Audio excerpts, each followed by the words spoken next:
Ar tave ima pastoviai miegas? Mane imdavo pastoviai, jausdavaus mieguistas, pavargęs, nervuotas.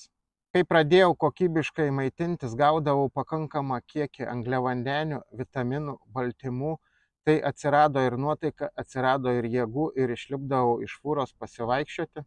Seniau sustojęs po darbo privalgydavau visokių nesąmonių ir eidavau miegoti su skaudančia galva ir laukdavau rytą, kad praeitų galvos skausmai. Rytais atsikeldavau vėl be nuotaikos ir laukdavau vėl vakaro, kada prasibaigs ta diena ir galėsiu vėl privalgyti nesąmonių ir eiti miegoti. Ir dažniausia mūsų nuotaika priklauso nuo to, ką mes valgome. Ir jeigu tu valgai nesveiką maistą ir perdirbtą maistą, arba valgai per mažai ir jautiesi mieguistas, tai tau reiktų atkreipti dėmesį, kiek tu gauni angliavandenių, baltymų, riebalų. Pradėk sekti savo maistą, pradėk žiūrėti, ką dedi į burną.